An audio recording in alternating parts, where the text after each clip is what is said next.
ನಿನ್ನೆ ತರಗತಿಯಲ್ಲಿ ನಾವು ಶಬ್ದವಣಿ ದರ್ಪಣದ ಪೀಠಿಕಾ ಪ್ರಕರಣದ ಕೆಲವು ಪದ್ಯಗಳನ್ನು ನೋಡ್ತಾ ಇದ್ವಿ. ಕೇಶಿರಾಜ ತನ್ನ ಬಗ್ಗೆ, ತನ್ನ ಪೂರ್ವಜರ ಬಗ್ಗೆ, ಆಮೇಲೆ ತಾನು ಬರಲಿಕ್ಕೆ ಹೊರಟಂಥ ಈ ವ್ಯಾಕರಣಕ್ಕೆ ಪ್ರೇರಣೆ ಏನು, ಆಮೇಲೆ ಈ ವ್ಯಾಕರಣದ ವೈಶಿಷ್ಟ್ಯ ಏನು ಅದನ್ನು ಹೇಳ್ತಾ ಹೋಗ್ತಾನೆ. ಆಮೇಲೆ ತುಂಬ ವಿನಯಪೂರ್ವಕವಾಗಿ ಈ ವ್ಯಾಕರಣ ಗ್ರಂಥದಲ್ಲಿ ಏನಾದರೂ ದೋಷ ಇದ್ದರೆ ಪ್ರೀತಿಯಿಂದ ಅದನ್ನೇನು ಮಾಡಿ ತಿದ್ದಿ ಸ್ವೀಕರಿಸಿ, ಗುಣ ಇದ್ದರೆ ಮೆಚ್ಚಿಕೊಳ್ಳಿ ಅಂತೇಳಿ ಮಾತನಾಡುತ್ತಾನೆ. ಮುಂದೆ ತಾನು ಈ ವ್ಯಾಕರಣ ಗ್ರಂಥವನ್ನು ರಚಿಸುವ ಸಂದರ್ಭದಲ್ಲಿ ತನಗಿಂತ ಹಿಂದಿನ ಭಾಷೆಯ ಸ್ಥಿತಿಗತಿಗಳನ್ನು ಏನು ಮಾಡಿದ್ದೇನೆ ಅವಲೋಕಿಸಿ ಆ ಮಾರ್ಗದಲ್ಲಿ ಮುಂದುವರೆದಿದ್ದೇನೆ ಅಂತ ಹೇಳುತ್ತಾನೆ. ಅಂದರೆ ಯಾವಾಗಲೂ ಭಾಷೆ ಮೊದಲು, ವ್ಯಾಕರಣ ನಂತರ. ಭಾಷೆ ಒಂದಿಷ್ಟು ಕಾಲ ಸಾಮಾಜಿಕವಾಗಿ, ಗ್ರಾಂಥಿಕವಾಗಿ, ವ್ಯಾವಹಾರಿಕವಾಗಿ ಬಳಕೆ ಆದ ಮೇಲೆ ಅದಕ್ಕೆ ಒಂದು ಚೌಕಟ್ಟನ್ನು ಹಾಕ್ತಾ, ಒಂದು ನಿಯಮಗಳನ್ನು ಹಾಕ್ತಾ ವ್ಯಾಕರಣಕಾರ ಏನು ಮಾಡ್ತಾನೆ, ವ್ಯಾಕರಣವನ್ನು ರಚಿಸ್ತಾನೆ. ಹಾಗಾಗಿ ಭಾಷೆ ಹುಟ್ಟುವಕ್ಕಿಂತ ಮುಂಚೆನೇ ವ್ಯಾಕರಣವನ್ನು ರಚನೆ ಮಾಡಲಿಕ್ಕೆ ಯಾವ ವೈಯಾಕರಣಿಗೂ ಸಾಧ್ಯ ಇಲ್ಲ. ಯಾಕೆಂದರೆ ಅದು ವೈಯಾಕರಣಿಯೊಬ್ಬನ ಸ್ವತ್ತಲ್ಲ. ಭಾಷೆ, ಅದರ ನಿಯಮಗಳು, ಸ್ವರೂಪಗಳು ಅದು ಇದ್ದಂತೆ ವ್ಯಾಕರಣ ರೂಪುಗೊಳ್ಳಬೇಕು. ವ್ಯಾಕರಣದಲ್ಲಿ ಇದ್ದಂತೆ ಭಾಷೆಯನ್ನು ಯಾರೂ ಬಳಸೋದಿಲ್ಲ.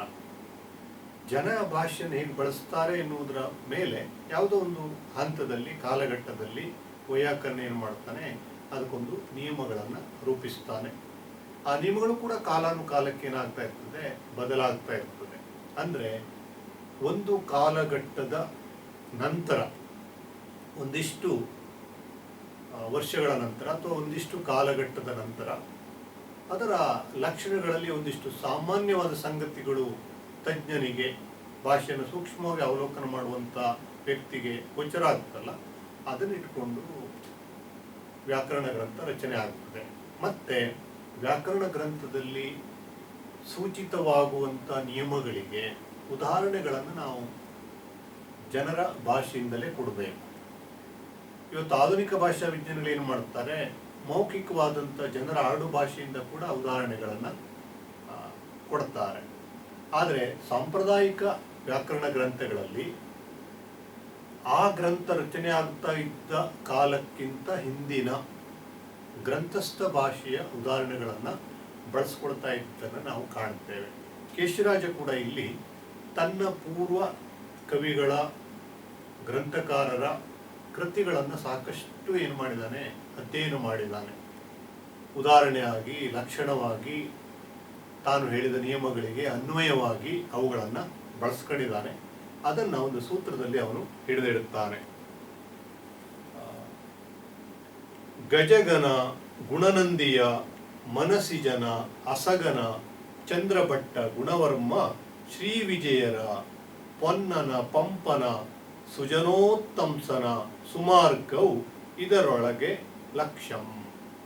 ನಾನು ಲಕ್ಷ್ಯವನ್ನು ಅಂದರೆ ಉದಾಹರಣೆಯಾಗಿ ನಾನು ನಿಯಮ ಹೇಳುತ್ತೇನೆ, ಆ ನಿಯಮಗಳಿಗೆ ಎಕ್ಸಾಂಪಲ್ ಬೇಕಲ್ಲ, ಉದಾಹರಣೆಗಳು ಬೇಕಲ್ಲ, ಅದಕ್ಕೆ ನನಗಿಂತ ಹಿಂದಿನ ಈ ಬರಹಗಾರರ, ಗ್ರಂಥಕಾರರ ಗ್ರಂಥದಲ್ಲಿ ಉಲ್ಲೇಖಿತವಾದಂಥ ಉದಾಹರಣೆಗಳನ್ನು ಕೊಟ್ಟಿದ್ದೇನೆ.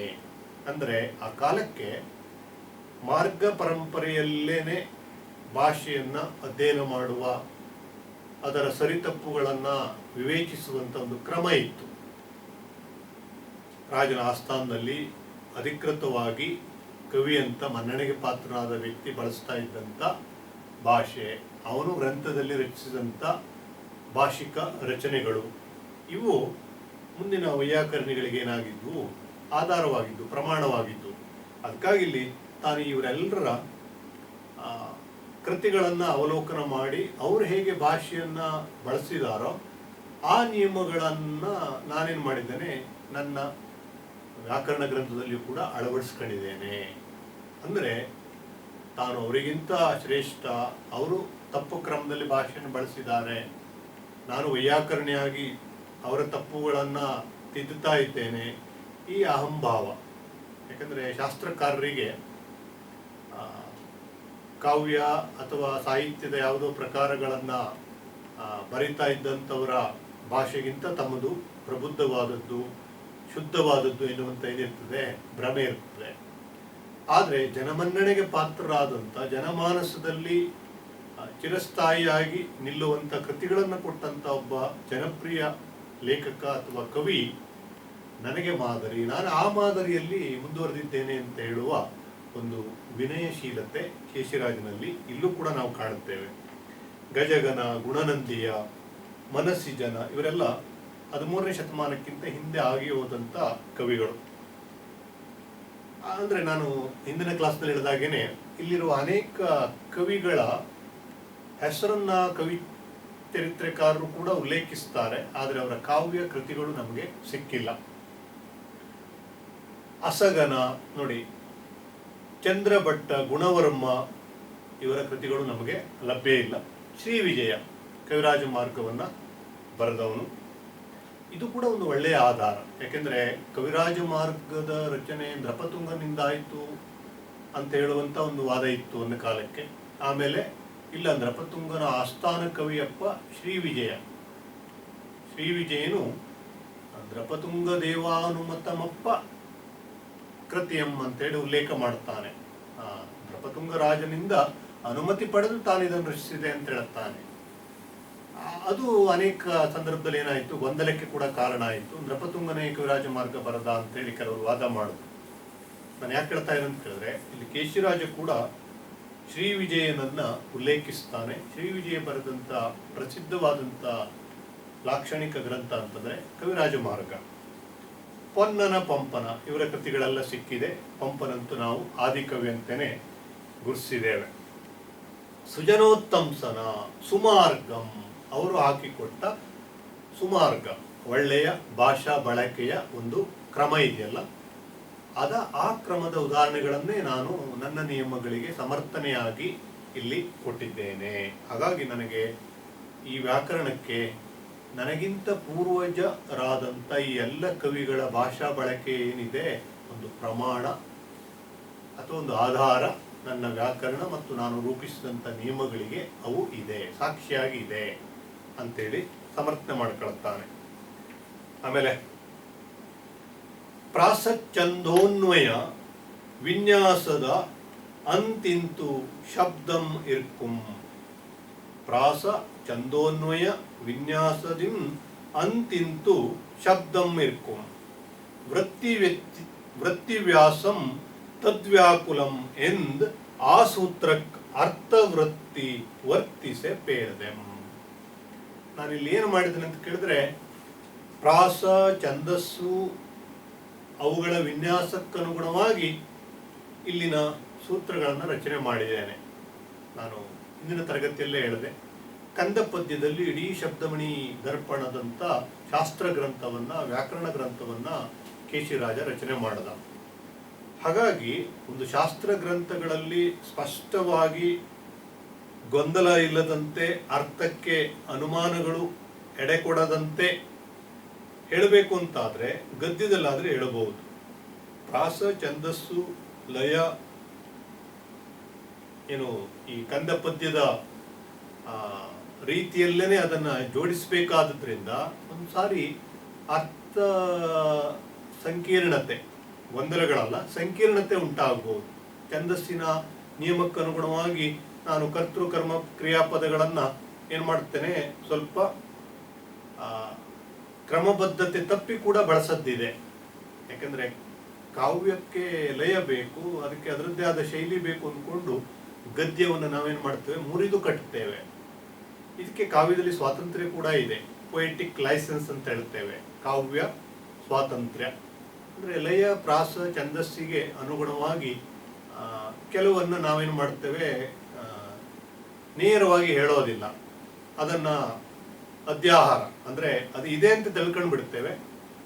ಉಳಿದಂಥದ್ದೇ ನಾವು ಅದನ್ನು ಕಾವ್ಯಶಾಸ್ತ್ರಕ್ಕನುಗುಣವಾಗಿ ಅರ್ಥ ಮಾಡ್ಕೊಳ್ತಾ ಹೋಗ್ತೇವೆ. ಇಲ್ಲೂ ಕೂಡ ವ್ಯಾಕರಣ ಗ್ರಂಥಗಳಲ್ಲಿ ನಿಯಮಗಳನ್ನು ನಾನು ಸೂತ್ರ ರೂಪದಲ್ಲಿ ಕಟ್ಟುವಾಗ ಪ್ರಾಸ, ಛಂದಸ್ಸುಗಳ ನಿಯಮವನ್ನು ಪಾಲಿಸಲಿಕ್ಕೆ ಹೋಗಿ ಕೆಲವು ಸಾರಿ ಓದುಗನಿಗೆ, ಸಾಮಾನ್ಯನಿಗೆ ಅನುಮಾನ ಉಂಟಾಗಬಹುದು ಅನ್ನುವ ಕಾರಣಕ್ಕೆ ಈ ಅನುಮಾನದ ನಿವಾರಣೆಗಾಗಿ ನಾನೇನು ಮಾಡಿದ್ದೇನೆ ಕೇಳಿದ್ರೆ, ನನ್ನ ಸೂತ್ರಗಳಿಗೆ ನಾನೇ ವೃತ್ತಿಯನ್ನ ಅಂದ್ರೆ ಗದ್ಯದಲ್ಲಿ ಅದರ ಸರಳ ಅರ್ಥ ವಿವರಣೆಯನ್ನ ಕೊಟ್ಟಿದ್ದೇನೆ.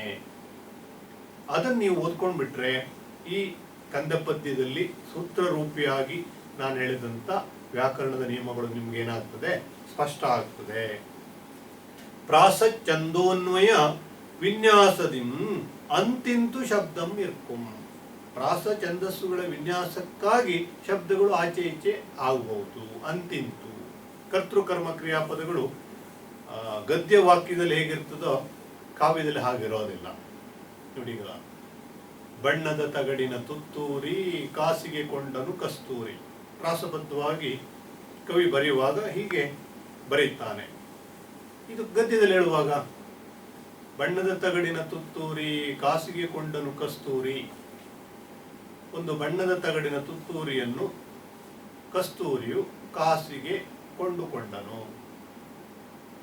ಇದು ಸರಳವಾದ ಸ್ಪಷ್ಟವಾದ ಅರ್ಥಕ್ಕೆ ಗೊಂದಲ ಆಗದ ರೀತಿಯ ವಾಕ್ಯ, ಇದು ಗದ್ಯ. ಆದರೆ ಅದನ್ನು ಒಂದು ನಿರ್ದಿಷ್ಟ ಲಯಕ್ಕೆ ಛಂದೋಬದ್ಧತೆಗೆ ಒಳಪಡಿಸುವಾಗ ಕರ್ತೃಕರ್ಮ ಕ್ರಿಯಾಪದಗಳು ಏನಾಗ್ತವೆ, ತಮ್ಮ ಸ್ಥಾನವನ್ನು ಬದಲಾಯಿಸುತ್ತವೆ.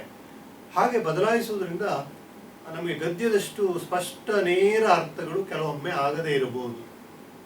ಅದಕ್ಕಾಗಿ ನಾನೇನು ಮಾಡಿದ್ದೇನೆ, ಸೂತ್ರ ರೂಪದಲ್ಲಿ ಸೂತ್ರಕ್ಕೆ ವ್ಯಾಖ್ಯೆಯನ್ನು ಕೂಡ ಬರೆದಿದ್ದೇನೆ, ವೃತ್ತಿಯನ್ನು ಕೂಡ ಬರೆದಿದ್ದೇನೆ ಅಂತೇಳಿ ಅವನು ಹೇಳ್ಕೊಳ್ತಾನೆ. ಪ್ರಾಸಚ್ಛಂದೋ ಅನ್ವಯ ವಿನ್ಯಾಸದಿಂ ಅಂತಿಂತು ಶಬ್ದಂ ಇರ್ಕುಂ ವೃತ್ತಿ ವ್ಯಾಸಂ ತದ್ವ್ಯಾಕುಲಂ ಎಂದ್ ಆ ಸೂತ್ರ ಅರ್ಥವೃತ್ತಿ ವರ್ತಿಸೆ ಪೇಳಿದೆಂ.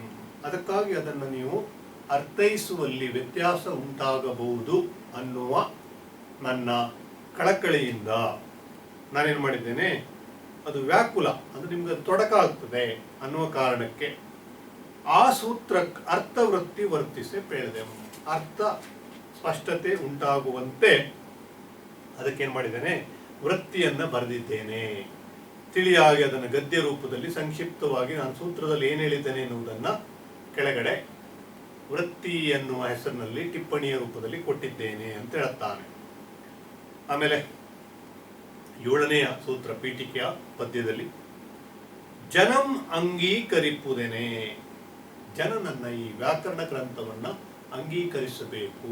ನೋಡಿ, ಇಲ್ಲೂ ಕೂಡ ಅವನ ವಿನಯ, ಒಂದು ಸಮಾಜಕ್ಕೆ ಸಾಮಾಜಿಕವಾದಂಥ ಒಂದು ಸ್ವತ್ತಾದಂಥ ಭಾಷೆಗೆ ಅವನು ಎಷ್ಟು ಮನ್ನಣೆಯನ್ನು ಆದ್ಯತೆಯನ್ನು ಕೊಡುತ್ತಾನೆ. ತಾನು ಬರೆದಿದ್ದೇನೆ, ನೀವು ಒಪ್ಕೋಬೇಕು, ಇದು ಪಂಡಿತನ ಆಜ್ಞೆ, ವೈಯಾಕರಣಿಯ ಏನು ಆಜ್ಞೆ ಅಂತೇಳಿ ಅವನು ಎಂದೂ ಹೇಳೋದಿಲ್ಲ. ಜನ ಇದನ್ನು ಅಂಗೀಕರಿಸಬೇಕು. ನಾನು ಈ ಹಿಂದಿನ ಪೂರ್ವ ಪರಂಪರೆಯನ್ನು ಪಾಲಿಸಿಕೊಂಡು ಅದಕ್ಕೊಂದು ನಿಯಮಗಳನ್ನು ಹಾಕಿದ್ದೇನೆ. ಜನ ಇದನ್ನೇನು ಮಾಡಬೇಕು, ಸ್ವೀಕರಿಸಬೇಕು. ಜನಂ ಅಂಗೀಕರಿಪು ಏನೇ ನೆಟ್ಟನೆ ಸಂಬಂಧ ಅವಿಧೇಯ ಶಕ್ಯಾನುಷ್ಠಾನ ನಿಜೇಷ್ಟ ಸಿದ್ಧಿಗಳ್ ನೆಲಸ್ಸಿನಿಂದ ಕಾರಣದೆ ಶಬ್ದಮಣಿ ದರ್ಪಣಮಂ.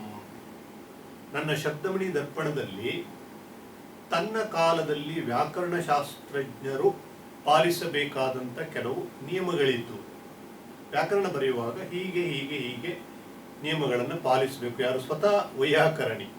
ವ್ಯಾಕರಣದ ನಿಯಮಗಳನ್ನು ಆಮೇಲೆ ಜನರು ಅಂಗೀಕರಿಸುವುದು, ಭಾಷೆಯನ್ನು ಬಳಸುವಾಗ ವ್ಯಾಕರಣವನ್ನು ಮಾದರಿಯಾಗಿ, ಗ್ರಂಥವನ್ನು ಮಾದರಿಯಾಗಿ ಇಟ್ಕೊಳ್ಳುವುದು, ಅದು ಆಮೇಲಿನ ಸಂಗತಿ ಆಯಿತು. ಸ್ವತಃ ವ್ಯಾಕರಣ ಶಾಸ್ತ್ರಜ್ಞ ತಾನು ವ್ಯಾಕರಣ ಗ್ರಂಥವನ್ನು ಬರೆಯುವಾಗ ತನಗೆ ತಾನೇ ವ್ಯಾಕರಣ ಗ್ರಂಥಗಳ ಪರಂಪರೆ ಹಾಕಿಕೊಟ್ಟಂಥ ಕೆಲವು ಸಂಪ್ರದಾಯಗಳಿವೆ, ಅದನ್ನು ಪಾಲಿಸಬೇಕಾಗಿತ್ತು.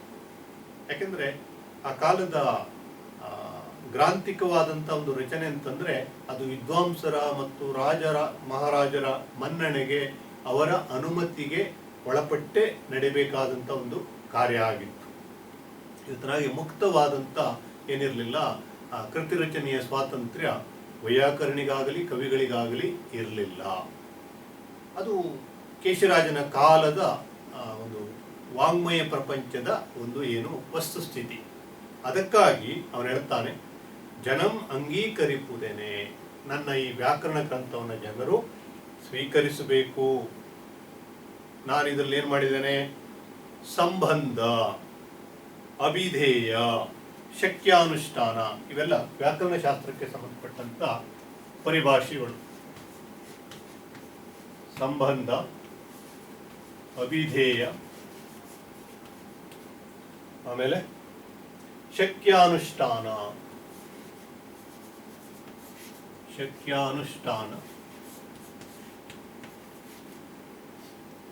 ಆಮೇಲೆ ಇಷ್ಟಸಿದ್ಧಿ,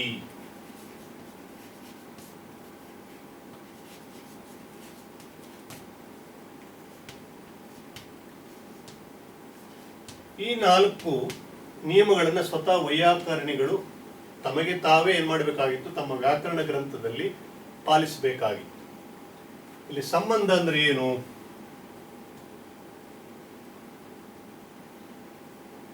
ನೋಡಿ, ಇದು ಸಂಬಂಧ ಎಂದರೆ ಪ್ರಕೃತಿ ಪ್ರತ್ಯಯಗಳ ಸಂಬಂಧ. ಪ್ರಕೃತಿ ಮತ್ತು ಪ್ರತ್ಯಯ,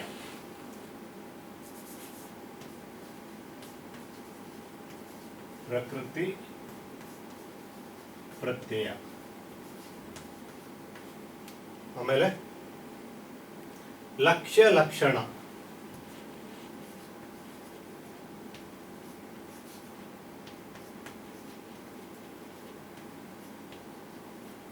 ಲಕ್ಷ್ಯ ಲಕ್ಷಣಗಳ ಸಂಬಂಧ, ವಿಶೇಷ ವಿಶೇಷಣ, ವಿಶೇಷ್ಯ ಮತ್ತು ವಿಶೇಷಣ, ಆಮೇಲೆ ಕರ್ತೃಕರ್ಮ ಕ್ರಿಯಾಪದ,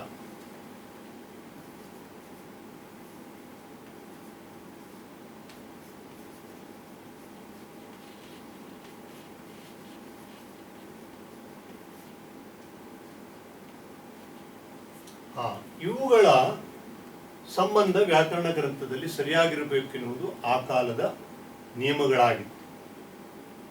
ಪ್ರಕೃತಿ ಮತ್ತು ಪ್ರತ್ಯಯ, ಈಗ ನಾನು ನಿನ್ನೆ ಹೇಳಿದೆ, ವ್ಯಾಕರಣ ಅಂತಂದ್ರೆ ಭಾಷೆಯ ರಚನೆಗಳನ್ನ ಅರ್ಥಪೂರ್ಣವಾಗಿ ಏನು ಮಾಡುವುದು, ಒಡೆದು ತಿಳಿಯಾಗಿಸಿ ಅಧ್ಯಯನಕ್ಕೆ ಒಳಪಡಿಸೋದು. ಅದು ಪ್ರಕೃತಿ ಮತ್ತು ಪ್ರತ್ಯಯಗಳನ್ನ ಸೇರಿಸಿ ಉಂಟಾದಂಥ ಒಂದು ರಚನೆಗೆ ನಾವೇನು ಹೇಳ್ತೇವೆ, ಪದ ಅಂತ ಹೇಳ್ತೇವೆ. ಪದನೇ ಸಂಧಿ ಆಗ್ತದೆ, ಸಮಾಸ ಆಗ್ತದೆ, ಸಮಸ್ತ ಪದ ಅಂತ ಹೇಳ್ತೇವೆ. ಅವುಗಳನ್ನ ಕ್ರಮವಾಗಿ ಏನ್ ಮಾಡ್ತೇವೆ ನಾವು, ಪೂರ್ವ ಪದ ಮತ್ತು ಉತ್ತರ ಪದ ಅಂತೇಳಿ ಒಡಿತೇವೆ, ಅಥವಾ ಪ್ರಕೃತಿ ಮತ್ತು ಪ್ರತ್ಯಯವಾಗಿ ಒಡಿತೇವೆ. ಒಂದು ಪದದಲ್ಲಿ ಅದನ್ನ ಅರ್ಥವತ್ತಾಗಿ 2 ವಿಭಜನೆ ಮಾಡಿದಾಗ ವ್ಯಾಕರಣ ಗ್ರಂಥದ ಉದ್ದೇಶನೇ ಅದು. ಅಂದರೆ ಒಂದು ಸಂಯುಕ್ತವಾಗಿ ಪದಗಳು, ಪ್ರತ್ಯಯಗಳು, ಪ್ರಕೃತಿ ಅಥವಾ ಪದಗಳ ಗುಚ್ಛ, ಸಮಸ್ತ ಪದ, ಕರ್ತೃಕರ್ಮ ಕ್ರಿಯಾಪದಗಳ ಜೋಡಣೆ, ಲಿಂಗ, ವಿಭಕ್ತಿ, ವಚನ, ಕಾಲ, ಇವುಗಳ ಪ್ರತ್ಯಯಗಳು, ಇವೆಲ್ಲ ಕ್ರಮಾಗತವಾಗಿ ಜೋಡಣೆ ಆಗ್ತಾ ಆಗ್ತಾ ಒಂದು ಸಂಪೂರ್ಣ ಅರ್ಥ ಕೊಡುವಂಥ ವಾಕ್ಯದ ಕಡೆಗೆ ಹೋಗ್ತಲ್ಲ ಭಾಷೆ. ಒಂದು ಸಂಪೂರ್ಣ ಅರ್ಥ ಕೊಡುವ ವಾಕ್ಯಕ್ಕೆ ಭಾಷೆಗೆ ಸಂಬಂಧಪಟ್ಟಂತ ಎಲ್ಲ ಕೆಲಸಗಳು ಮುಕ್ತಾಯ ಆಗ್ತವೆ. ಆ ತೆರನಾದಂಥ ಎಷ್ಟೋ ವಾಕ್ಯಗಳನ್ನು ಮಾಡ್ತಾ ನಾವೇನು ಮಾಡ್ತೇವೆ, ಭಾಷೆಯನ್ನು ಬಳಸ್ತಾ ಇರ್ತೇವೆ. ಆದರೆ ಅಕ್ಷರದಿಂದ ಪದಗಳನ್ನು ಒಡೆದು ಅರ್ಥಪೂರ್ಣವಾಗಿ ಒಡೆದು ಪ್ರಕೃತಿ ಮತ್ತು ಪ್ರತ್ಯಯಗಳಲ್ಲಿ ಮತ್ತೆ ಅನೇಕ ಕಾಲ, ವಚನ, ಲಿಂಗ, ವಿಭಕ್ತಿ, ನಾನಾ ಪ್ರತ್ಯಯಗಳು. ಅರ್ಥಕ್ಕೆ ಗೊಂದಲ ಆಗದ ರೀತಿಯಲ್ಲಿ ಕರ್ತೃಕರ್ಮ ಕ್ರಿಯಾಪದಗಳ ಜೋಡಣೆ ಪ್ರತಿ ಭಾಷೆಯಲ್ಲಿ ಬೇರೆ ಬೇರೆ ಇರ್ತದೆ. ಈಗ ಕನ್ನಡದಲ್ಲಿದ್ದ ಕರ್ತೃಕರ್ಮ ಕ್ರಿಯಾಪದಗಳ ವ್ಯವಸ್ಥೆ ಇಂಗ್ಲಿಷ್ನಲ್ಲಿ ಇಲ್ಲ. ನಮ್ಮಲ್ಲಿ ಕರ್ತೃ ಮೊದಲು, ಆಮೇಲೆ ಕರ್ಮ, ಆಮೇಲೆ ಕ್ರಿಯಾಪದ. ನೋಡಿ, ರಾಮನು ಶಾಲೆಗೆ ಹೋದನು. ರಾಮನು ಕರ್ತೃ, ಕರ್ಮ ಕ್ರಿಯೆ, ಅವನು ಎಲ್ಲಿಗೆ ಹೋದ, ಅವನು ಮಾಡಿದ ಕರ್ಮ ಏನು, ಶಾಲೆಗೆ ಹೋಗಿದ್ದು. ಹೋದನು ಕ್ರಿಯಾಪದ. ಏಕವಚನ, ಪುಲ್ಲಿಂಗ, ಭೂತಕಾಲ, ಇವೆಲ್ಲ ಏನಾಗ್ತದೆ, ಈ ಕರ್ತೃಕರ್ಮ ಕ್ರಿಯಾಪದದ ಒಂದು ವ್ಯವಸ್ಥಿತವಾದ ರೀತಿಯಲ್ಲೇ ಕನ್ನಡ ಭಾಷೆಯಲ್ಲಿ ಬಳಕೆ ಆಗ್ತದೆ. ಅದೇ ತೆರನಾಗಿ ಇನ್ನೊಂದು ಭಾಷೆಯಲ್ಲಿ ಆಗಬೇಕು ಅಂತಿಲ್ಲ. ಅಲ್ಲಿಯ ಸಂಬಂಧಕ್ಕನುಗುಣವಾಗಿ ಅಲ್ಲಿಯ ವ್ಯಾಕರಣ ಇರ್ತದೆ. ಆಮೇಲೆ ವಿಶೇಷ ವಿಶೇಷಣ ಸಂಬಂಧಗಳು. ಒಂದನ್ನು ನಾವು ಏನು ಮಾಡ್ತೇವೆ, ಹೋಲಿಸ್ತೇವೆ ಇನ್ನೊಂದಕ್ಕೆ, ಹೋಲಿಕೆಗೆ ಒಳಗಾಗ್ತದೆ ವಿಶೇಷ ವಿಶೇಷಣಗಳು, ಅವುಗಳ ಸಂಬಂಧ ಕೂಡ ಸರಿಯಾಗಿರಬೇಕು. ಲಕ್ಷ್ಯ ಯಾವುದೋ ಏನು ಮಾಡುತ್ತೇವೆ, ಉದಾಹರಣೆಯನ್ನು ಕೊಡ್ತೇವೆ. ಲಕ್ಷಣ, ಒಂದು ಲಕ್ಷಣವನ್ನು ಹೇಳ್ತೇವೆ, ಹೀಗಿರ್ತದೆ ಹೀಗಿರ್ತದೆ. ಈಗ ಗುಣ ಯಾವುದು, ಆದೇಶ ಸಂಧಿ, ಲೋಪ ಸಂಧಿ, ಇವುಗಳ ಲಕ್ಷಣವನ್ನು ಹೇಳ್ತಾನೆ. ಹೀಗಿರಬೇಕು, ಪೂರ್ವ ಪದ ಹೀಗಿರಬೇಕು, ಉತ್ತರ ಪದ ಹೀಗಿರಬೇಕು, ಕೂಡಿದಾಗ ಇಂಥ ಇಂಥ ಬದಲಾವಣೆಗಳಾಗ್ತದೆ ಅಂತೇಳಿ ಲಕ್ಷಣ ಹೇಳ್ತಾನೆ ಸಂಧಿಯ ಬಗ್ಗೆ ವ್ಯಾಕರಣ ಶಾಸ್ತ್ರಜ್ಞ ಬರೆಯುವಾಗ. ಆಮೇಲೆ ಅದಕ್ಕೇನು ಮಾಡಬೇಕು, ಒಂದು ಉದಾಹರಣೆ ಕೊಡಬೇಕು. ಅವನು ಕನ್ನಡ ಭಾಷೆಯಲ್ಲೇ ಬಳಕೆಯಲ್ಲಿದ್ದಂಥ ಉದಾಹರಣೆಯನ್ನು ಕೊಡಬೇಕು. ಆ ಉದಾಹರಣೆ ನಮಗೆಲ್ಲ ದಿನನಿತ್ಯ ನಾವು ಗಮನಿಸಿದ್ದಾಗಿರಬೇಕು. ಅಂದರೆ ಲಕ್ಷಣ ಹೇಳಿದ್ರೆ ಆಗಲಿಲ್ಲ, ಆ ಲಕ್ಷಣ ಆ ಭಾಷೆಯಲ್ಲಿ ಉದಾಹರಣೆಯಾಗಿ, ಲಕ್ಷ್ಯವಾಗಿ, ಗುರಿಯಾಗಿ ಅದು ಬಳಕೆಯಾಗಿರಬೇಕು. ಪ್ರಕೃತಿ ಪ್ರತ್ಯಯಗಳನ್ನು ಬಿಡಿಸ್ತೇವೆ, ಹೌದಾ? ಸಂಧಿ ಮಾಡುವಾಗ, ಸಮಾಸ ಮಾಡುವಾಗ, ಸಂಯುಕ್ತ ಪದಗಳಿದ್ದಾಗ ಅದನ್ನು ಅರ್ಥಪೂರ್ಣವಾಗಿ ಒಡೆದು ಓದುವಾಗ ಬಿಡಿಸ್ತೇವೆ. ಬಿಡಿಸಿದಾಗ ಅದನ್ನು ಉಚ್ಚರಿಸುವಾಗ ಏನಾಗ್ತದೆ, ಕಾಲ ವಿಳಂಬ ಆಗ್ತದೆ. ವಿಳಂಬ ಆದಾಗ ಅದಕ್ಕೇನಿರಬೇಕು, ಅರ್ಥ ಕೆಡಬಾರದು. ಪ್ರಕೃತಿಗೂ ಪ್ರತ್ಯಯಕ್ಕೂ ಅರ್ಥ ಇರಬೇಕು. ಅದು ಸ್ವತಂತ್ರ ಅರ್ಥ ಇರ್ಬೋದು ಅಥವಾ ಬದ್ಧ, ಅಂದರೆ ಇನ್ನೊಂದು ಜೊತೆಗೆ ಸೇರಿದಾಗಲೇ ಅರ್ಥ ಬರುವಂಥದ್ದು, ಅದು ಇರಬೇಕು. ಅದಿಲ್ಲದೇನೆ ಹೇಗೇಗೋ ಬಿಡಿಸ್ಬಿಟ್ರೆ, ಒಂದು ಸಂಯುಕ್ತ ಪದವನ್ನು, ಒಂದು ಪದವನ್ನು ಹೇಗೇಗೋ ಬಿಡಿಸ್ತೇವೆ, ಅದಕ್ಕೆ ಬದ್ಧ ಸ್ವರೂಪನೂ ಇಲ್ಲ, ಸ್ವತಂತ್ರ ಸ್ವರೂಪನೂ ಇಲ್ಲ, ಆ ಭಾಷೆಯಲ್ಲಿ ಅರ್ಥನೇ ಇಲ್ಲ. ಹಾಗೆ ಹೇಗೇಗೋ ಬಿಡಿಸ್ಬಿಟ್ರೆ ಅದು ಏನಲ್ಲ, ವ್ಯಾಕರಣ ಶಾಸ್ತ್ರಜ್ಞನ ಸರಿಯಾದ ಕ್ರಮ ಅಲ್ಲ. ಅದಕ್ಕಾಗಿ ಪ್ರಕೃತಿ ಪ್ರತ್ಯಯಗಳ ಸಂಬಂಧ, ಲಕ್ಷ್ಯ ಲಕ್ಷಣಗಳ ಸಂಬಂಧ, ಹೋಲಿಕೆ ಮತ್ತು ಹೋಲಿಕೆಗೆ ಒಳಪಡುವಂಥ ವಸ್ತುವಿನಲ್ಲಿ ಇರಬೇಕಾದಂಥ ಸಂಬಂಧ, ವಾಕ್ಯ ರಚನೆಯಲ್ಲಿ ಆಯಾ ಭಾಷೆಯ ಜಾಯಮಾನಕ್ಕನುಗುಣವಾಗಿ ಇವುಗಳ ಏನು ಕ್ರಮಬದ್ಧತೆ, ಆರ್ಡರ್ ಅಂತ ಹೇಳ್ತೇವಲ್ಲ, ಕರ್ತೃ ಮೊದಲು ಇಡಬೇಕು, ಕರ್ಮ ಇಡಬೇಕು, ಕ್ರಿಯಾಪದ ಮೊದಲು ಬರಬೇಕು, ಆಮೇಲೆ ಬರಬೇಕು, ನಡುವಿಗೆ ಇರಬೇಕು, ಇವುಗಳ ಸಂಬಂಧ ಕೂಡ ಆಯಾ ಭಾಷೆಯ ಗುಣಲಕ್ಷಣ, ಪ್ರಯೋಗ, ಜನಸಾಮಾನ್ಯರು ಅದನ್ನು ಬಳಸ್ತಾ ಇದ್ದ ರೀತಿ, ಗ್ರಾಂಥಿಕ ಸ್ವರೂಪದಲ್ಲಿ ಅವುಗಳಿಗೆ ಈಗಾಗಲೇ ಇದ್ದಂಥ ಸ್ವರೂಪ, ಇವೆಲ್ಲವನ್ನ ವೈಯಾಕರಣಿ ಏನು ಮಾಡಿರಬೇಕು, ತಿಳಿದಿರಬೇಕು. ನನ್ನ ವ್ಯಾಕರಣ ಗ್ರಂಥದಲ್ಲಿ ಈ ಸಂಬಂಧದ ನಿಯಮವನ್ನು ಕೂಡ ನಾನೇನು ಮಾಡಿದ್ದೇನೆ, ಪಾಲಿಸಿದ್ದೇನೆ. ಆಮೇಲೆ ಅಭಿಧೇಯ, ಅಭಿಧೇಯ ಅಂತಂದ್ರೆ ಗ್ರಂಥದ ವಸ್ತು, ಗ್ರಂಥದ ವಸ್ತು ಮತ್ತು ವಿಷಯ.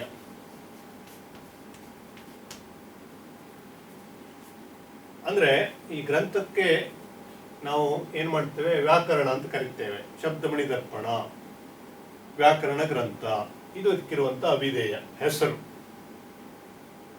ಆದ್ರೆ ಹೆಸರಿಗೆ ತಕ್ಕಂತೆ ಏನಿರಬೇಕು, ಅದರೊಳಗೆ ವಸ್ತು ಮತ್ತು ವಿಷಯಗಳು ಜೋಡಣೆ ಆಗಿರಬೇಕು. ಹೆಸರಿಗೆ ವ್ಯಾಕರಣ ಗ್ರಂಥ ಒಳಗೆ ವ್ಯಾಕರಣಕ್ಕೆ ಸಂಬಂಧಪಟ್ಟ ಸಂಗತಿಗಳಿಲ್ಲದೇನೆ ಬೇರೆ ಸಂಗತಿಗಳೇ ಏನಾಗಿವೆ, ಹೆಚ್ಚು ತುಂಬಿಕೊಂಡಿವೆ, ಅವಾಗ ಏನಾಗೋದಿಲ್ಲ, ಅದು ಕೂಡ ತನ್ನ ಕಾಲದ ವ್ಯಾಕರಣ ಗ್ರಂಥಗಳ ರಚನೆಯ ಶಿಷ್ಟಾಚಾರವನ್ನ ಪಾಲಿಸದೆ ಇದ್ದಂತೆ ಆಗ್ತದೆ. ಅದಕ್ಕಾಗಿ ನಾನು ಅಭಿಧೇಯ ನಿಯಮವನ್ನು ಕೂಡ ಪಾಲಿಸಿದ್ದೇನೆ. ನನ್ನ ಗ್ರಂಥಕ್ಕೆ ಶಬ್ದಮಣಿ ದರ್ಪಣ ಅಂತಿದೆ, ಒಳಗಡೆ ಚರ್ಚೆ ಆಗ್ತಾ ಇರುವಂಥ ವಿಷಯವೂ ಕೂಡ ಕನ್ನಡ ಶಬ್ದಕ್ಕೆ ನಾನು ಹಿಡಿದಂಥ ಒಂದು ಕನ್ನಡಿಯಂತೆ ಅದಿದೆ. ಶಬ್ದಮಣಿ ದರ್ಪಣ, ಶಬ್ದವನ್ನು ಕೂಡಿಸಿದಾಗ ಮಾಲೆ ಆಗ್ತದೆ ವಾಕ್ಯ, ಅದನ್ನು ಬಿಡಿ ಬಿಡಿಯಾಗಿಸಿದಾಗ ಮಣಿಯನ್ನು ಪೋಣಿಸಿ ನಾವು ಮಾಲೆ ಮಾಡ್ತೇವೆ, ಹೌದಾ? ಹಾಗಾಗಿ ಆ ಮಣಿಗಳನ್ನು ಶಬ್ದವಾಗಿ ಬಿಡಿಸಿ ಆಮೇಲೆ ಅದಕ್ಕೆ ಇದು ಹೀಗೆ, ಇದು ಹೀಗೆ, ಇದು ಹೀಗೆ ನೋಡಿ ಅಂತೇಳಿ ನಾನೇನು ಮಾಡಿದ್ದೇನೆ, ಕನ್ನಡಿಯನ್ನು ಹಿಡಿದಿದ್ದೇನೆ.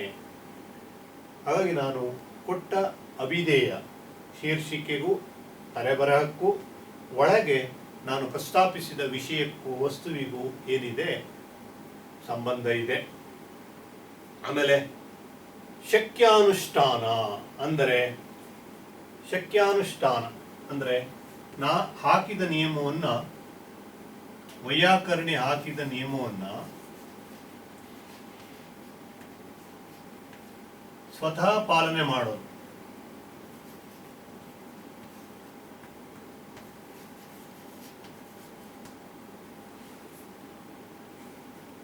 ಏನು ನಿಯಮಗಳಿವೆಯೋ, ಸೂತ್ರಗಳಿವೆಯೋ ವ್ಯಾಕರಣ ಗ್ರಂಥದಲ್ಲಿ, ಅದನ್ನು ಅನುಷ್ಠಾನಕ್ಕೆ ತರೋದು. ಕೊಟ್ಟ ಉದಾಹರಣೆಗಳಲ್ಲಿ, ತಾನು ಬಳಸಿದಂಥ ಬೇರೆ ಬೇರೆ ಭಾಷಿಕ ರಚನೆಗಳಲ್ಲಿ, ಪೂರಕ ವಿವರಣೆಗಳಲ್ಲಿ ಹಾಕಿದ ನಿಯಮಗಳನ್ನು ತಾನೇ ಪಾಲನೆ ಮಾಡಬೇಕು. ಯಾಕೆಂದರೆ ವೈಯಾಕರಣಿ ನಿಯಮಗಳನ್ನು ಯಾಕೆ ಕಂಡುಕೊಳ್ತಾನೆ ಭಾಷೆಯಲ್ಲಿ, ಈ ಥರ ಸೂತ್ರರೂಪಿಯಾಗಿ ಅದನ್ನು ದಾಖಲಿಸ್ತಾನೆ ಕೇಳಿದ್ರೆ, ಭಾಷೆಗೆ ಒಂದು ಏನು ಶಿಸ್ತು ಅಥವಾ ಭಾಷೆಗೆ ಒಂದು ಕ್ರಮಬದ್ಧತೆ, ಎಲ್ಲರೂ ಒಪ್ಪುವಂಥ ಒಂದು ಏಕಸ್ವರೂಪ ಅದಕ್ಕೆ ಪ್ರಾಪ್ತ ಆಗಲಿ ಎನ್ನುವುದು ವ್ಯಾಕರಣದ ಉದ್ದೇಶ. ಹೇಗೇಗೋ ಭಾಷೆಯನ್ನು ಬಳಸಿದರೆ ಅದಕ್ಕೊಂದು ಕ್ರಮಬದ್ಧತೆ ತಪ್ಪಿ ಹೋಗ್ತದೆ, ಶುದ್ಧಾಶುದ್ಧತೆಯ ಬಗ್ಗೆ ಗೊಂದಲ ಉಂಟಾಗ್ತದೆ. ಒಂದು ಸಾಮಾನ್ಯವಾದಂಥ ನಿಯಮವನ್ನು, ಯಾದೃಚ್ಛಿಕತೆಯನ್ನು ಎಲ್ಲರೂ ಕೂಡ ಆ ಭಾಷೆಯನ್ನು ಮಾತನಾಡುವವರು ಪಾಲಿಸಬೇಕು. ಒಂದು ಸಮುದಾಯದ ನಿಯಮ ಇದು, ಒಬ್ಬರ ನಿಯಮ ಅಲ್ಲ. ವ್ಯಾಕರಣಶಾಸ್ತ್ರಜ್ಞ ಒಬ್ಬ ಹೇಳಿದಂಥ ನಿಯಮ ಅಲ್ಲ. ಎಲ್ಲರೂ ಏನು ಭಾಷೆಯನ್ನು ಬಳಸ್ತಾ ಇದ್ದಾರೋ ಅದಕ್ಕೊಂದು ನಿಯಮ ಇರ್ತದೆ. ಯಾಕಂದರೆ ಸ್ವೇಚ್ಛೆಯಾಗಿ ನಾವು ಹೇಗೇಗೋ ಭಾಷೆಯನ್ನು ಅವರವರ ಮನಸ್ಸಿಗೆ ತಕ್ಕಂತೆ ಬಳಸಲಿಕ್ಕೆ ಸಾಧ್ಯ ಇಲ್ಲ. ಯಾಕೆಂದರೆ ಅದು ಸಮಾಜದ ಸೊತ್ತು. ಒಂದು ಸಮಾಜದ ಸೊತ್ತಾಗಿರುವ ಭಾಷೆಯನ್ನು ವ್ಯಕ್ತಿ ಪಾಲನೆ ಮಾಡುವಾಗ ಭಾಷೆಗೆ ಹಿಂದಿನಿಂದ ಬಂದಂಥ ಒಂದು ಸಾಮಾಜಿಕ ನಿಯಮಗಳು, ಚೌಕಟ್ಟುಗಳಿವೆಯಲ್ಲ, ಅದನ್ನು ಇತರರು ಅಥವಾ ಹೊಸತಾಗಿ ಭಾಷೆಯನ್ನು ಕಲಿಯುವವರು ಪಾಲಿಸಲಿ ಎನ್ನುವ ಕಾರಣಕ್ಕೆ ವ್ಯಾಕರಣ ರಚನೆ ಆಗಿರುತ್ತದೆ. ಸ್ವತಃ ರಚಿಸಿದ ವ್ಯಾಕರಣ ಗ್ರಂಥದಲ್ಲಿ ತಾನು ಹಾಕಿದ ನಿಯಮವನ್ನು ತಾನೇ ವೈಯಾಕರಣಿ ಮೊದಲು ಪಾಲಿಸಿ ತೋರಿಸ್ಬೇಕು. ಅದು ಮಾದರಿ. ಹೌದಾ? ನಾವು ಬೇರೆಯವರಿಗೆ ಹೇಳುವಾಗ ನಾವೇನಾಗಿರಬೇಕು, ಮಾದರಿಯಾಗಿರಬೇಕು. ಅದನ್ನು ನಾನು ಕೂಡ ಪಾಲಿಸಿದ್ದೇನೆ ಅಂತೇಳಿ ಕೇಶಿರಾಜ ಏನು ಮಾಡ್ತಾನೆ ಇಲ್ಲಿ, ಶಕ್ಯಾನುಷ್ಠಾನ. ಇದು ಆ ಕಾಲದ ಸಾಂಪ್ರದಾಯಿಕವಾದ ವ್ಯಾಕರಣ ರಚನೆಯ ಹಿಂದೆ ಇದ್ದಂಥ ಒಂದು ಕಟ್ಟುಪಾಡು. ಶಕ್ಯಾನುಷ್ಠಾನ ನಿಯಮದ ಪಾಲನೆ, ಅದನ್ನು ನಾನು ಪಾಲಿಸಿದ್ದೇನೆ. ಆಮೇಲೆ ಇಷ್ಟಸಿದ್ಧಿ. ಇಷ್ಟಸಿದ್ಧಿ ಅಂದರೆ ನನ್ನ ಶಬ್ದಮಣಿ ದರ್ಪಣದಲ್ಲಿ ದೊರೆಯುವಂಥ ಪ್ರಯೋಜನ, ಜನಕ್ಕೆ ಅನುಕೂಲ ಆಗಲಿ, ಭಾಷೆಯ ವ್ಯವಸ್ಥೆ ಇನ್ನಷ್ಟು ಏನಾಗಲಿ ಸುಧಾರಣೆ ಆಗಲಿ, ಭಾಷೆಗೊಂದು ಕ್ರಮಬದ್ಧತೆ ಪ್ರಾಪ್ತ ಆಗಲಿ, ನಿತ್ಯ ಮಾತನಾಡುವಂಥ ಮುಂದಿನ ತಲೆಮಾರಿಗೆ ವ್ಯಾಕರಣ ಏನಾಗಲಿ ಭಾಷೆಯನ್ನು ಸರಳವಾಗಿಸಿ ಕೊಡಲಿ, ಭಾಷೆಯನ್ನು ಗ್ರಹಿಸಲಿಕ್ಕೆ ಅದರ ಆಂತರಿಕ ರಚನೆಯಲ್ಲಿರುವಂಥ ಯಾವುದಾದ್ರೂ ತೊಡಕುಗಳಿದ್ದರೆ, ಅರ್ಥ ಆಗದೇ ಇದ್ದಂಥ, ಸುಲಭವಾಗಿ ಗ್ರಹಿಕೆಗೆ ಬಾರದೇ ಇದ್ದಂಥ ಸಂಗತಿಗಳಿದ್ದರೆ ನನ್ನ ವ್ಯಾಕರಣ ಗ್ರಂಥವನ್ನು ಓದಿ ಅದು ತಿಳಿಯಾಗಲಿ. ಇದು ಇಷ್ಟಸಿದ್ಧಿ. ಅಂದರೆ ಓದುಗ ಯಾಕೆ ವ್ಯಾಕರಣ ಗ್ರಂಥವನ್ನು ಓದ್ತಾನೆ? ಭಾಷೆಯ ಬಗ್ಗೆ ಹೆಚ್ಚಿಗೆ ತಿಳ್ಕೋಬೇಕು ಎನ್ನುವ ಕಾರಣಕ್ಕೆ. ಸರಿಯಾಗಿ ತಿಳ್ಕೋಬೇಕು, ಹೆಚ್ಚಿಗೆ ತಿಳ್ಕೋಬೇಕು. ತನಗೆ ಈಗಾಗಲೇ ಗೊತ್ತಿದ್ದ ಸಂಗತಿಗಿಂತ ಹೆಚ್ಚು ಸಂಗತಿಯನ್ನು ನಾನು ಅಧಿಕೃತವಾಗಿ ಪಡೆದುಕೊಳ್ಬೇಕು ಅಂತೇಳಿ ವ್ಯಾಕರಣ ಗ್ರಂಥವನ್ನು ಓದ್ತೇವೆ, ಅಥವಾ ಶಾಲಾ ಕಾಲೇಜುಗಳಲ್ಲಿ ವಿದ್ಯಾರ್ಥಿಗಳಿಗೆ ಪಠ್ಯವಾಗಿ ಹಚ್ಚುತ್ತೇವೆ. ಅಂದರೆ ಸುಶಿಕ್ಷಿತರು ಬಳಸುವ ಭಾಷೆ ಹೆಚ್ಚು ಏನಾಗಿರಲಿ, ಸರಿಯಾಗಿರಲಿ, ಕ್ರಮಬದ್ಧವಾಗಿರಲಿ ಅನ್ನುವ ಉದ್ದೇಶದಿಂದ. ಅದು ನನ್ನ ವ್ಯಾಕರಣ ಗ್ರಂಥವನ್ನು ಓದಿದಾಗ ನಿಮಗೇನಾಗಬೇಕು, ಈಡೇರಬೇಕು. ಶಬ್ದಮಣಿ ದರ್ಪಣ ಓದಿಕೊಂಡು ಭಾಷಾ ಬಳಕೆಯ ಕ್ರಮದಲ್ಲಿ ಸುಧಾರಣೆ ಆಗದಿದ್ದರೆ ಇಷ್ಟಸಿದ್ಧಿಯ ನಿಯಮ ಏನಾಯಿತು, ವಿಫಲ ಆದಾಗಾಯಿತು. ಅದಕ್ಕಾಗಿ ನಾನು ನನ್ನ ಈ ಶಬ್ದಮಣಿ ದರ್ಪಣದಲ್ಲಿ ವ್ಯಾಕರಣ ಗ್ರಂಥದಿಂದ ಓದುಗನ ಇಷ್ಟಸಿದ್ಧಿ, ಅವನು ಏನು ಅಪೇಕ್ಷೆ ಪಟ್ಕೊಂಡು ಓದಲಿಕ್ಕೆ, ಅಧ್ಯಯನ ಮಾಡಲಿಕ್ಕೆ ಮುಂದಾಗ್ತಾನೋ ಅದು ಈಡೇರುವಂಥ ಒಂದು ಕೆಲಸವನ್ನು ನಾನು ಮಾಡಿದ್ದೇನೆ ಅಂತೇಳಿ ಒಂದು ಆತ್ಮತೃಪ್ತಿಯಿಂದ ಹೇಳ್ಕೊಳ್ತಾನೆ, ಅಹಂಕಾರದಿಂದಲ್ಲ. ಇದು ಆ ಕಾಲಕ್ಕೆ ವೈಯಾಕರಣಿಗಳು ಪಾಲಿಸಲೇಬೇಕಾದಂಥ ಒಂದು ಏನಾಗಿತ್ತು, ನಿಯಮ ಆಗಿತ್ತು. ಅದನ್ನು ತನಗೆ ತಾನೇ ಈ ಶಬ್ದಮಣಿ ದರ್ಪಣದಲ್ಲಿ ಪಾಲನೆ ಮಾಡಿದ್ದೇನೆ ಅಂಥೇಳಿ ಕೇಶಿರಾಜ್ ಏನು ಮಾಡ್ತಾನೆ, ಪೀಠಿಕಾ ಪದ್ಯದಲ್ಲಿ ಸ್ಪಷ್ಟಪಡಿಸ್ತಾನೆ. ಆಮೇಲೆ ಮುಂದಿನ ಒಂದೆರಡು ಪದ್ಯ ಇದೆ, ಅದನ್ನು ನೋಡೋಣ. ಈ ಪದ್ಯದಲ್ಲಿ ಶಬ್ದ ಹೇಗೆ ಹುಟ್ಟುಕೊಳ್ಳುತ್ತದೆ ಎನ್ನುವ ಬಗ್ಗೆ ಚಿಂತನೆ ಮಾಡುತ್ತಾನೆ. ನೋಡಿ ಅದನ್ನು. ಅನುಕೂಲ ಪವನ ನಿಂ ಜೀವನ ಇಷ್ಟದಿಂ ನಾಭಿಮೂಲದೊಳ್ ಕಹಳೆಯ ಪಾಂಗಿನ ಒಲ್ ಶಬ್ದದ್ರವ್ಯಂ ಜನೀಸುಗುಂ ಶ್ವೇತಂ ಅದರ ಕಾರ್ಯಂ ಶಬ್ದಂ. ನಾನು ನಿನ್ನೆ ಕೇಶಿರಾಜನ ಬಗ್ಗೆ ಪರಿಚಯ ಮಾಡಿಕೊಡ್ತಾ ಹೇಳಿದೆ. ಕೇಶಿರಾಜ ಸಾಂಪ್ರದಾಯಿಕ ವ್ಯಾಕರಣ ಗ್ರಂಥವನ್ನು ಬರೆಯುವ ಒಂದು ಒತ್ತಡದ ಕಾಲದಲ್ಲಿ ಇದ್ದರೂ ಕೂಡ ಅನೇಕ ಕಡೆ ಅವನೇನಾಗ್ತಾನೆ, ಸ್ವತಂತ್ರವಾಗಿ ವೈಜ್ಞಾನಿಕವಾಗಿ ಯೋಚಿಸ್ತಾನೆ. ಶಬ್ದ ಹೇಗೆ ಹುಟ್ಟುಕೊಳ್ಳುತ್ತದೆ, ಮನುಷ್ಯನ ಧ್ವನ್ಯಂಗಗಳ ಮೂಲಕ ಧ್ವನಿ ಹೇಗೆ ಉತ್ಪತ್ತಿ ಆಗ್ತದೆ ಅನ್ನೋದ್ರ ಬಗ್ಗೆ ಅವನು ಸಂಪ್ರದಾಯದ ಯಾವ ಒತ್ತಡಕ್ಕೊಳಗಾಗದೇನೆ ತನಗೆ ತಾನೇ ಏನಾಗ್ತಾನೆ, ವಿಜ್ಞಾನಿಯಂತೆ ಶೋಧಕನಂತೆ ಭಾಷೆಯನ್ನು ನೋಡುವಂಥ ಒಂದು ವಿಶಿಷ್ಟವಾದಂಥ ಒಂದು ಕುಶಲತೆ ಅವನಲ್ಲಿ ಇದೆ. ಅದಕ್ಕೆ ಈ ಸೂತ್ರ ಅತ್ಯುತ್ತಮವಾದಂಥ ಒಂದು ಉದಾಹರಣೆ. ಅನುಕೂಲ ಪವನ ನಿಮ್, ಗಾಳಿಯನ್ನು ನಾವು ನಮ್ಮ ಅನುಕೂಲಕ್ಕೆ ಒಳಪಡಿಸಿಕೊಂಡು ಶಬ್ದವನ್ನು ಉತ್ಪತ್ತಿ ಮಾಡ್ತೇವೆ. ಅನುಕೂಲ ಪವನ ನಿಮ್ ಜೀವನ ಇಷ್ಟದಿಂ. ನೋಡಿ, ಎರಡು ಮಾತು ಬಹಳ ಮುಖ್ಯವಾದದ್ದು. ನಾವು ಮಾತನಾಡಬೇಕು ಅಂತೇಳಿ ಸ್ವತಃ ಮಾತನಾಡುವ ಜೀವಂತವಾದ ವ್ಯಕ್ತಿ ಏನು ಮಾಡಬೇಕು, ಇಷ್ಟಪಡಬೇಕು. ಇಷ್ಟಪಡದೇ ಇದ್ದರೆ ಮಾತನಾಡಲಿಕ್ಕೆ ನನ್ನೊಳಗಡೆ ಒಂದು ಹಂಬಲ, ಆಶಯ, ಆಸೆ ನನಗಿಲ್ಲದೆ ಇದ್ದರೆ, ಮನಸ್ಸು ಮಾತನಾಡಬೇಕು ಎನ್ನುವಂಥ ಒಂದು ಮನಸ್ಸು ಇಲ್ಲದೆ ಇದ್ದರೆ ಶಬ್ದ ಹುಟ್ಟಿಕೊಳ್ಳುವುದಿಲ್ಲ. ಮಾತನಾಡಬೇಕು ಅನ್ನುವ ಮನಸ್ಸಿದೆ, ಯಾವ್ಯಾವಾಗೋ ಮಾತನಾಡಲಿಕ್ಕೂ ಆಗೋದಿಲ್ಲ. ನಮ್ಮ ಧ್ವನ್ಯಂಗಗಳೇನಿವೆಯಲ್ಲ ಅವು ಧ್ವನಿ ಉತ್ಪತ್ತಿಗಾಗಿಯೇ 24 ಗಂಟೆ ಅಥವಾ ಎಲ್ಲ ವೇಳೆಗೆ ಏನಾಗಿಲ್ಲ, ಖಾಲಿಯಾಗಿ ಇಲ್ಲ.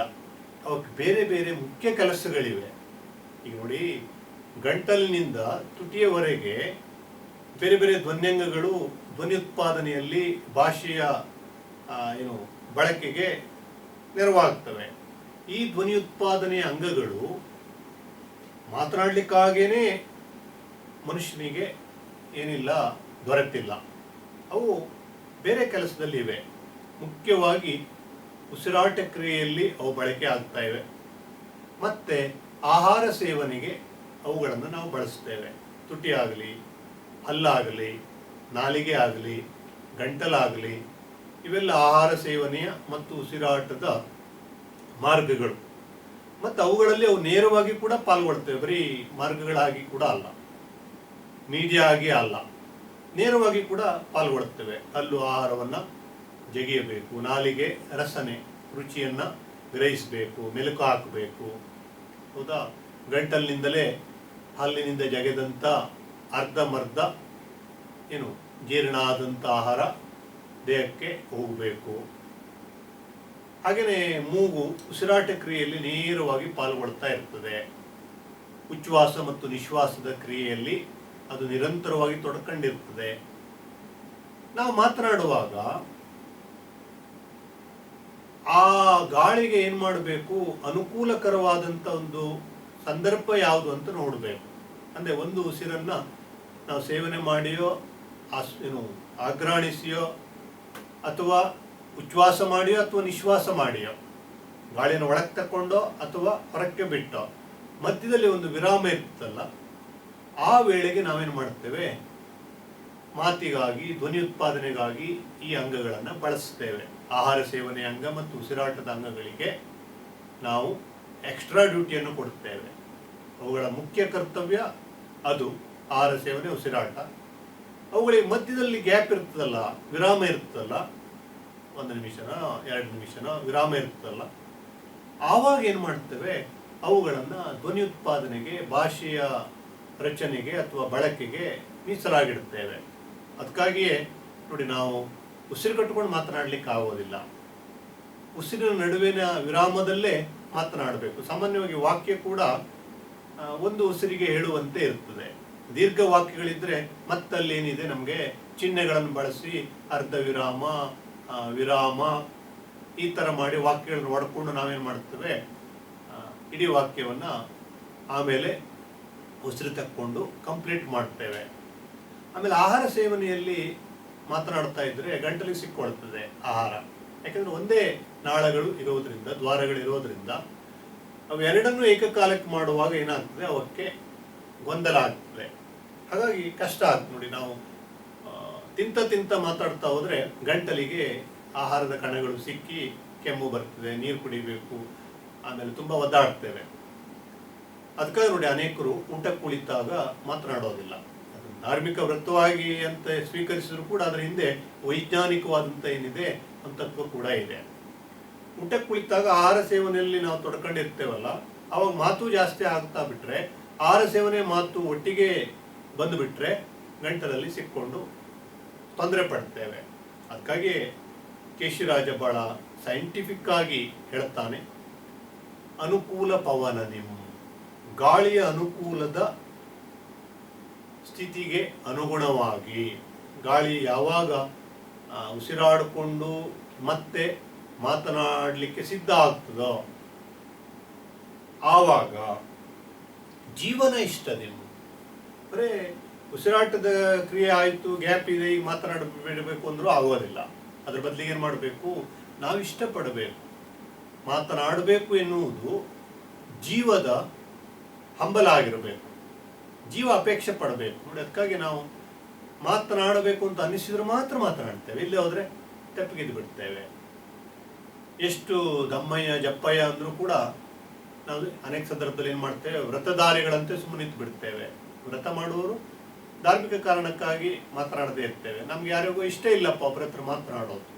ಆವಾಗ ನಾವು ಧ್ವನ್ಯಗಳು ಸರಿಯಾಗಿದ್ದು, ಉಸಿರಾಟದ ಕ್ರಿಯೆ ನಡುವೆ ವಿರಾಮ ಇದ್ದು, ಆಹಾರ ಸೇವನೆ ನಾವು ಮಾಡುತ್ತಾ ಇಲ್ಲದಿದ್ರೂ ಕೂಡ ಮಾತಾಡೋದಿಲ್ಲ. ಯಾಕೆ ಮಾತಾಡೋದಿಲ್ಲ? ಇಷ್ಟ ಇಲ್ಲ. ನಾವು ಸಾಮಾನ್ಯವಾಗಿ ಹೇಳ್ತೇವೆ ನೋಡಿ, ನನಗೆ ಅವ್ರು ಕಂಡ್ರೆ ಮಾತನಾಡಬೇಕು ಅಂತ ಅನಿಸೋದಿಲ್ಲ, ಇಷ್ಟ ಇಲ್ಲ, ನಾನು ಸುಮ್ಮನೆ ಆಗ್ಬಿಟ್ಟೆ, ಈ ಥರ ಹೇಳ್ತಾರೆ. ಅಂದ್ರೆ ಅದರ ಅರ್ಥ ಏನು ಕೇಳಿದ್ರೆ, ಮಾತು, ಸಂಬಂಧ, ಪ್ರೀತಿ, ಭಾವನೆ, ನನ್ನೊಳಗಿನ ಅನಿಸಿಕೆ, ಇಷ್ಟ, ಇವಕ್ಕೆ ಕೂಡ ಸಂಬಂಧಪಟ್ಟದ್ದು, ಬರೀ ಧ್ವನ್ಯಗಳಿಗೆ ಮಾತ್ರ ಅಲ್ಲ. ಅದಕ್ಕಾಗಿ ಜೀವನ ಇಷ್ಟದಿಂ, ಅನುಕೂಲ ಪವನ ನಿಂ. ಆಮೇಲೆ ನಾಭಿ ಮೂಲದೋಳ್, ನಾಭಿ ಹೊಕ್ಕಳು, ಇಲ್ಲಿಂದ ಶಬ್ದ ದ್ರವ್ಯಂ ಜನಿಸುವ. ನಾಭಿ ಮೂಲದೋಳ್ ಕಹಳೆಯ ಪಾಂಗಿನವೋಳ್, ಕಹಳೆಯ ಪಾಂಗು, ಪಾಂಗು ಅಂದ್ರೆ ಧ್ವನಿ ಎನ್ನುವಂತ ಅರ್ಥ, ಶಬ್ದ, ಅದರಿಂದ ಹೊರಡುವ ನಾದ. ಅಂದ್ರೆ ನಮ್ಮ ಇಡೀ ಈ ಧ್ವನಿ ಉತ್ಪಾದನೆಯ ಒಂದು ಕ್ರಿಯೆಯನ್ನ ಒಂದು ಕಹಳೆಗೆ ಹೋಲಿಸ್ತಾನೆ ಯಾರು, ಕೇಶಿರಾಜ. ಹೊಕ್ಕಳಿಂದ ಆ ಕಹಳೆಯ ಬುಡ ಇದೆ, ಬಾಯಿಂದ ಊದುವಂತ ಒಂದು ಭಾಗ ಇದೆ ಅಂತ ಇಟ್ಕೊಂಡ್ರೆ, ಕಹಳೆ ಏನಾಗ್ತದೆ, ಹೀಗೆ ಬೆಂಡಾಗಿ ಆಮೇಲೆ ಓಪನ್ ಆಗ್ತದೆ, ಹೌದಾ? ಹೀಗೆ ಅಗಲವಾದಂಥ ಒಂದು ಬಾಯಿ ಇರ್ತದೆ. ಗಾಳಿ ಕಿರಿದಾದ ನಾಳಗಳಿಂದ ಒತ್ತಡದಲ್ಲಿ ಹರಿದು ಆಮೇಲೆ ಏನಾಗ್ತದೆ, ಓಪನ್ ಆಗಿ ಬಯಲಿಗೆ ಹೋಗ್ತದೆ. ಹೋಗುವಾಗ ನಾದವನ್ನು ಅದು ಹೊರಸೂಸ್ತದೆ, ಕೊಳಲಿನ ಹಾಗೆ. ಕೊಳಲು ಸುಮ್ಮನೆ ನಾವೊಂದು ಅಗಲ ಪೈಪನ್ನು ತಗೊಂಡು ಹೀಗೆ ಗಾಳಿಯಲ್ಲಿ ಊಸಿಬಿಟ್ರೆ ನಾದ ಬರೋದಿಲ್ಲ. ಅದಕ್ಕೆ ಅದನ್ನು ಏನು ಮಾಡ್ತಾರೆ, ಹೀಗೆ ಕೋರೆ ಆಗಿ ಕತ್ತರಿಸಿ ಅದಕ್ಕೊಳಗೆ ಏನೋ ಬಿರಡೆಯನ್ನೆಲ್ಲ ಹಾಕಿ ಕಿರುದಾದ ರಂಧ್ರ ಇಟ್ಟು ಅಲ್ಲಿ ನಾವೇನು ಮಾಡ್ತೇವೆ, ಒತ್ತಡದಲ್ಲಿ ಗಾಳಿಯನ್ನು ಹಾಕ್ತೇವೆ. ಆಮೇಲೆ ಬೇರೆ ಬೇರೆ ರಂಧ್ರಗಳಿರ್ತವೆ ನೋಡಿ, ಒಂದು ರಂಧ್ರವನ್ನು ಬಿಟ್ಟು ಇನ್ನೊಂದು ರಂಧ್ರವನ್ನು ಮುಚ್ಚಿದ್ರೆ ವ್ಯತ್ಯಾಸ ಆಗ್ತದೆ ಕೊಳಲಿನ ನಾದದಲ್ಲಿ. ಅಂದರೆ ಗಾಳಿ ಹಾಯುವ ಮಾರ್ಗಕ್ಕೆ ಅಡೆತಡೆಗಳನ್ನು, ಒತ್ತಡವನ್ನು ಹಾಯಿಸಿ ಒಡ್ಡಿ ಅವುಗಳಿಂದ ಏನು ಮಾಡ್ತೇವೆ, ನಾವು ಧ್ವನಿಯನ್ನು ಉತ್ಪತ್ತಿ ಮಾಡ್ತೇವೆ. ನಮ್ಮ ಶರೀರವೇ ಒಂಥರ ಕೊಳಲಿನಂತೆ ವರ್ತಿಸ್ತದೆ. ಕಹಳೆಯ ಪಾಂಗಿನ ಕಹಳೆಯಂತೆ ಅದು ಶಬ್ದವನ್ನ ಉತ್ಪತ್ತಿ ಮಾಡ್ತದೆ. ಕಹಳೆಯಲ್ಲಿ ಮನುಷ್ಯ ಏನು ಮಾಡ್ತಾ ಇರ್ತಾನೆ, ಕಾಳೆಯ ಬುಡಕ್ಕೆ ಊದ್ತಾ ಇರ್ತಾನೆ, ಗಾಳಿಯನ್ನು ಊದ್ತಾ ಇರ್ತಾನೆ. ಇದಾಗಲ್ಲ. ನಾವು ಇಷ್ಟಪಟ್ಟರೆ ಆಹಾರ ಸೇವನೆ ಮತ್ತು ಉಸಿರಾಟದ ವಿರಾಮದಲ್ಲಿ ನಾವು ಇಷ್ಟಪಟ್ಟರೆ ನಮ್ಮ ದೇಹ ಕೂಡ ಏನಾಗ್ತದೆ, ಕಹಳೆಯಂತೆ ಪರಿವರ್ತನೆ ಆಗ್ತದೆ. ಹೊಕ್ಕಳ ಬುಡದಿಂದಲೇ ಶಬ್ದವು ಉಗಮಿಸಿ ಅದು ಧ್ವನಿಯಾಗಿ ಧ್ವನಿ ರೂಪವನ್ನು, ಧ್ವನಿ ಪೆಟ್ಟಿಗೆಯ ನಂತರದ ಏನು ಮಾರ್ಗದಲ್ಲಿ ಧ್ವನಿ ರೂಪವನ್ನು ತಾಳಿ ನಿರ್ದಿಷ್ಟ ಧ್ವನಿಯಾಗಿ ಉತ್ಪತ್ತಿಯಾಗಿ ಏನಾಗುತ್ತೆ, ಬಾಯಿಂದ ಹೊರಕ್ಕೆ ಬರುತ್ತದೆ. ಅಂದರೆ ಇಷ್ಟು ಮನೋವೈಜ್ಞಾನಿಕವಾದ ಒಂದು ರೀತಿಯಲ್ಲಿ ಮತ್ತು ವೈಜ್ಞಾನಿಕವಾದಂಥ ರೀತಿಯಲ್ಲಿ ಭಾಷೆ ಹೇಗೆ ಉಗಮ ಆಗುತ್ತೆ ಎನ್ನುವುದನ್ನು ಸೂಕ್ಷ್ಮವಾಗಿ ಕೇಶಿರಾಜ ಏನು ಮಾಡ್ತಾನೆ, ಅವಲೋಕನ ಮಾಡುತ್ತಾನೆ. ಜೀವನಿಷ್ಠದಿಂ ನಾಭಿ ಮೂಲದೊಳು ಕಹಳೆಯ ಪಾಂಗಿನವಳು ಶಬ್ದ ದ್ರವ್ಯಂ ಜನಿಸುವು. ಶಬ್ದ ಎನ್ನುವಂಥ ದ್ರವ್ಯವು ಸಂಪತ್ತು, ಜನಿಸುವು ಶಬ್ದವನ್ನು ಒಂದು ಸಂಪತ್ತು. ಭಾಷೆಗಿರುವ ಬಹಳ ಮೂಲಭೂತವಾದ ಸಂಪತ್ತು ಯಾವುದಪ್ಪ ಕೇಳಿದ್ರೆ ಶಬ್ದನೇ. ಶ್ವೇತಂ ಅದರ ಕಾರ್ಯಂ ಶಬ್ದಂ, ಅದು ಧವಳವರ್ಣದ್ದು ಶ್ವೇತವರ್ಣದ್ದು. ಅಂದರೆ ಜೈನ ಮತಕ್ಕೆ ಸೇರಿದಂಥ ಕೇಶಿರಾಜ ಬಿಳಿಯ ವರ್ಣ ಜೈನರಿಗೆ ತುಂಬ ಇಷ್ಟ ಮತ್ತು ಅದು ಪಾವಿತ್ರ್ಯತೆಯ ಸಂಕೇತ. ಭಾಷೆ ಕೂಡ ನಡೆನುಡಿಯ ಪ್ರತಿರೂಪವಾಗಿ ನಮ್ಮ ಸಂಸ್ಕಾರ, ನಮ್ಮ ಅಂತರಂಗದ ಪವಿತ್ರವಾದಂಥ ಭಾವನೆಗಳ ಅಭಿವ್ಯಕ್ತಿಯ ರೂಪವಾಗಿ ಭಾಷೆ ಇದೆ. ಹಾಗಾಗಿ ಭಾಷೆಗೆ ಕೂಡ ಸತ್ಯದ, ನೈತಿಕತೆಯ ಒಂದು ಹೊಣೆಗಾರಿಕೆ ಇದೆಯಲ್ಲ. ಸುಳ್ಳು ಹೇಳಿದ್ರೆ, ವಂಚಕನಂತೆ ಮಾತನಾಡಿದ್ರೆ ಅದು ಮಾತು ತನ್ನ ಅರ್ಥವನ್ನು ಕಳಕಳ್ತದೆ, ಹೌದಾ? ಹಾಗಾಗಿ ಭಾಷೆಗಿರುವ ಪಾವಿತ್ರ್ಯತೆ ಏನಪ್ಪ ಕೇಳಿದ್ರೆ ಅದು ಬಿಳಿಯದು, ಅದು ಶ್ವೇತವರ್ಣದ್ದು ಅಂತ ಒಂದು ಕಲ್ಪನೆಯನ್ನು ಮಾಡುತ್ತಾನೆ. ಅಂದರೆ ಜೈನ ಧಾರ್ಮಿಕ ಪರಿಭಾಷೆಯಲ್ಲಿ ಪವಿತ್ರವಾದದ್ದಕ್ಕೆ ಶ್ವೇತ ಅನ್ನುವಂಥ ಒಂದು ಬಣ್ಣದ ಪರಿಕಲ್ಪನೆಯನ್ನು ಕೊಟ್ಟು ಅದನ್ನು ಅರ್ಥೈಸಿಕೊಳ್ಳುವುದು ಅಲ್ಲಿಯ ಒಂದು ವಿಧಾನ. ಕೇಶಿರಾಜ ಕೂಡ ಶಬ್ದವನ್ನು ಶ್ವೇತ ಅಂತೇಳಿ ವರ್ಣನೆ ಮಾಡುತ್ತಾನೆ. ಅಷ್ಟು ಅದು ಪಾವಿತ್ರ್ಯತೆಯನ್ನು ಪಡ್ಕೊಂಡಿದ್ದು. ಹಾಗಾಗಿ ಅದು ಈ ಥರ ಹುಟ್ಟಿಕೊಡುತ್ತದೆ ಅಂತೇಳಿ ಪೀಠಿಕಾ ಪದ್ಯದಲ್ಲಿ ಹೇಳುತ್ತಾ ಮುಂದೆ ಏನು ಮಾಡ್ತಾನೆ, ನೇರವಾಗಿ ಶಬ್ದಮಣಿ ದರ್ಪಣದ ಸಂಜ್ಞಾ ಪ್ರಕರಣಕ್ಕೆ ಹೋಗ್ತಾನೆ. ಅದನ್ನು ಮುಂದಿನ ತರಗತಿಯಲ್ಲಿ ನಾವು ನೇರವಾಗಿ ನೋಡೋಣ.